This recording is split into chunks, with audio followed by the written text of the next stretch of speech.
की हर बारीक जानकारी के साथ हम हाजिर हैं। और आज सबसे पहले बात अगस्त में होने वाले बहुत बड़े कोहराम की हम करने जा रहे हैं। महायुद्ध का अंत क्या परमाणु बॉम्ब गिरने के साथ होगा, ये सवाल बरकरार है। और ये सवाल इसीलिए बरकरार है क्योंकि रूस ने एक बार फिर से यूक्रेन पर एटम बम गिराने की धमकी दे दी है। हालांकि इस धमकी के पीछे नियम और शर्त यह है कि अगर हालात हाथ से निकलने लगे तो रूस युद्ध का अंत परमाणु बॉम्ब से करेगा। रूस की इस ताजा धमकी के बाद कीव से लेकर वॉशिंगटन डीसी तक इस वक्त हड़कंप मच चुका है।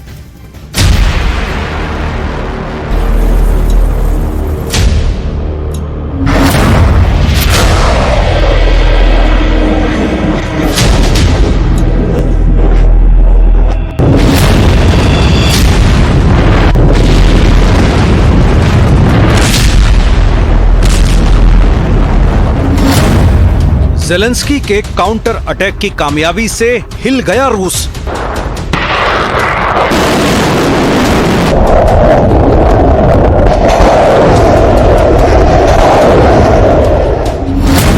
पुतिन को नहीं मिल रही मनचाही जीत।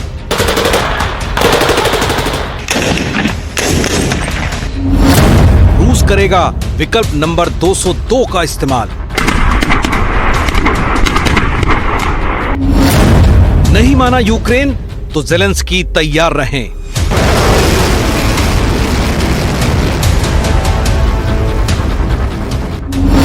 रूस यूक्रेन पर गिरा देगा परमाणु बम।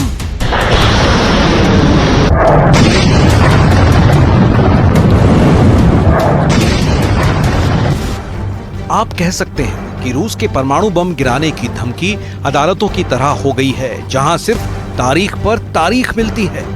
अमेरिका से यूक्रेन तक को अपने परमाणु जखीरे से डराने वाले रूस ने फिर डराया है। ऐसा लगता है कि दिमित्री मेदवेदेव की किताब में सिर्फ परमाणु बम का इस्तेमाल ही आखिरी विकल्प बच गया है। नहीं तो बार बार रूस जैसे देश को परमाणु बम गिरा देने की धमकी क्यों देनी पड़ती।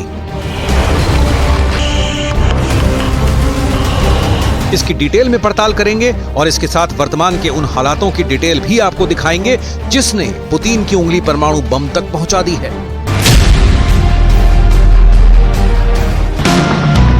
महायुद्ध के बादल जिस दिन से आसमान पर उमड़े, उसी दिन से एक परमाणु बम और दुनिया का अंत थ्योरी चल रही है। कोई भी विशेषज्ञ इस पर अपनी राय देने से नहीं चूकता, क्योंकि उसे मालूम है कि रूस के परमाणु बम गिराने की धमकी को हल्के में लेने का अंजाम किसी एक देश को नहीं बल्कि कई देशों को एक साथ भुगतना होगा। एक्सपर्ट्स जोर देकर कहते हैं कि जिस लेवल पर पुतिन युद्ध लड़ रहे हैं, उनके पास अंतिम ऑप्शन परमाणु बम ही बचता है।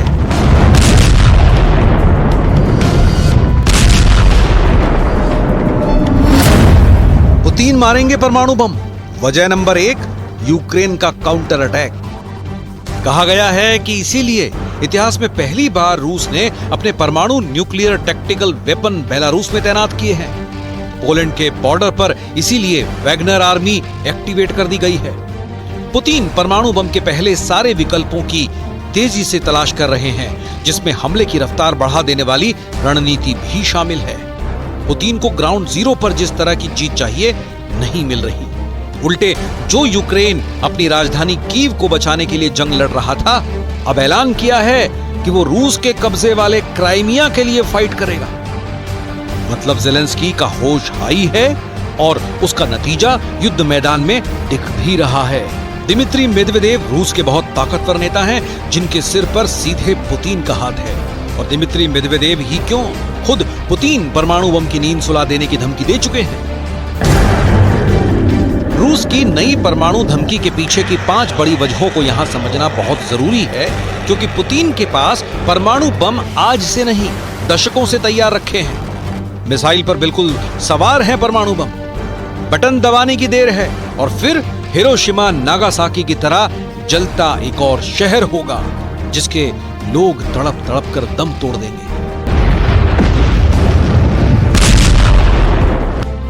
परमाणु बम से निकली जहरीली बारूद लोगों के चीथड़े उड़ा देगी। लिहाजा यहां यह समझना जरूरी है कि परमाणु बम गिराने की सबसे लेटेस्ट धमकी के पीछे पुतिन की असल मंशा क्या है।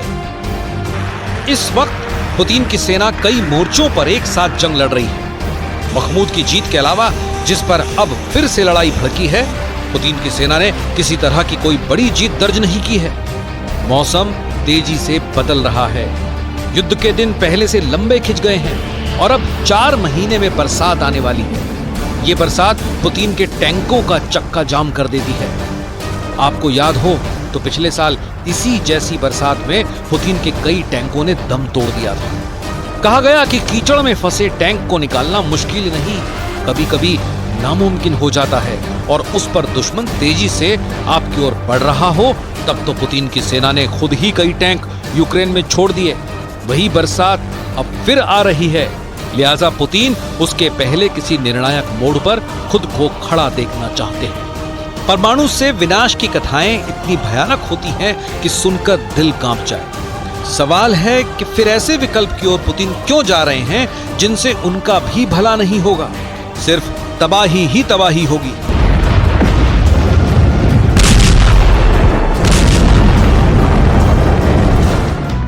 अब आते हैं वजह नंबर 2 पर कि पुतिन को फिर परमाणु धमकी क्यों देनी पड़ी। पुतिन मारेंगे परमाणु बम। वजह नंबर 2, ज़ेलेंस्की का जोश। हाल के दिनों में यूक्रेन की ओर से रूसी सीमा के अंदर हमले बढ़े हैं, जिसकी पुष्टि यूक्रेन भी कर रहा है।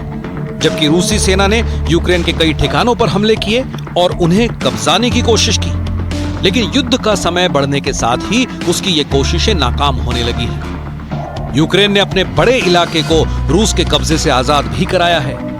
इस हालत में पुतिन परमाणु बम का डर दिखाकर नेटो को रोकना चाहते हैं, ताकि वो ज़ेलेंस्की को समझाएं कि हमले बंद करें, वरना अंजाम परमाणु बम वाला होगा। रूस के राष्ट्रपति व्लादिमीर पुतिन ने जो ताजा बयान दिया है उसे जरूर सुनिएगा। युद्ध तब तक नहीं रुक सकता जब तक यूक्रेन की सेना उन पर हमले करना जारी रखेगी। अगर वे हमले पर हमला करेंगे तो हमें जवाबी कार्रवाई करनी पड़ेगी। कुछ लोग चाहते हैं कि शांति वार्ता की बात हो। हमने इससे इनकार नहीं किया है। आपको पता ही है कि मैंने पहले भी कहा है कि हम शांति वार्ता से इनकार नहीं करते। युद्ध शुरू होने के बाद से ये लगभग पहली बार है जब रूस के राष्ट्रपति ने यूक्रेन से शांति वार्ता को लेकर सार्वजनिक मंच से ऐसा बयान दिया हो। पुतिन का बातचीत की मेज पर आने से जुड़ा बयान अपने आप में रूसी नागरिकों के लिए चौंकाने वाला कदम है, खासकर तब जब यूक्रेन के राष्ट्रपति वोलोदिमीर ज़ेलेंस्की लगातार रूस पर पलटवार करने और उससे अपने कब्जे वाले क्षेत्र वापस लेने की बात कर रहे हैं। माना जा रहा है कि यूक्रेन की स्पेशल फोर्सेस की तरफ से बखमूत में रूसी सेना के खिलाफ बढ़ाए गए हमलों और उसके लगातार पूर्व की तरफ आगे बढ़ने का असर अब दिखने लगा है। पुतिन मारेंगे परमाणु बम। वजह नंबर 3, नेटो के हथियारों की कामयाबी। अभी 1 महीना पहले यानी जून में ही पुतिन ने यूक्रेन के साथ किसी भी तरह की शांति वार्ता की बात को नकार दिया था। पुतिन ने दावा किया था कि युद्ध में यूक्रेन को सफलता मिलने का कोई मौका ही नहीं है। तो 1 महीने में ऐसा क्या हो गया कि एक तरफ पुतिन परमाणु धमकी देते हैं और दूसरी ओर शांति वार्ता पर भी विचार से परहेज नहीं रखते। मतलब पुतिन युद्ध और शांति के बीच की स्थिति में है। इसका कारण यूक्रेन के हमले भी हैं। ज़ेलेंस्की को मिल रहे नेटो देशों का हथियार भी है और पुतिन की सेना की स्लो वॉर है। ऐसे में पुतिन के पास हाइपरसोनिक मिसाइलें, किंजल, S-400 जैसे सिस्टम, हजारों टैंक और लाखों गोलियां चलाने के बाद परमाणु बम का ही एक ऑप्शन बच जाता है।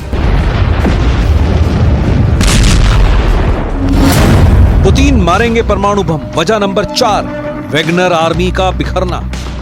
रूस को यूक्रेन में जबरदस्त कामयाबी दिलाने वाले वैगनर ग्रुप का अचानक बिखरना भी पुतिन के लिए नुकसान पहुंचाने वाला साबित हुआ है। खासकर पुतिन के वफादार येवगेनी प्रिगोजिन का अचानक रूस की सेना के खिलाफ बगावत करना और बाद में उन्हें बेलारूस भेजे जाने का असर देश की युद्ध रणनीति पर पड़ा है। पुतिन मारेंगे परमाणु बम। वजह नंबर 5, युद्ध का लंबा खींचना। रूस की सेना मैदान में इस तस्वीर के साथ उतरी थी कि ज्यादा से ज्यादा 72 घंटों में कीव फतेह और जवान वापस अपने बैरकों में आ जाएंगे। लेकिन हुआ ये कि एक बार युद्ध छिड़ गया तो फिर पत्ता पुतिन के हाथ से निकल गया।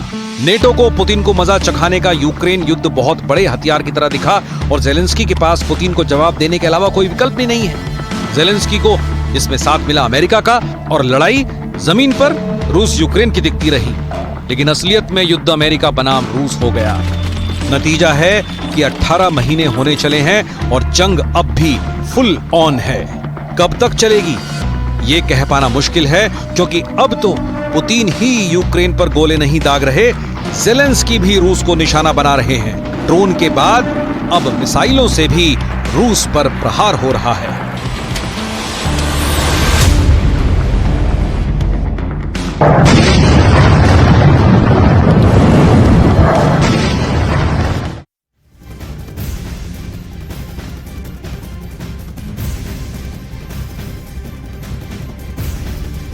तो रूस के राष्ट्रपति व्लादिमीर पुतिन बहुत जल्द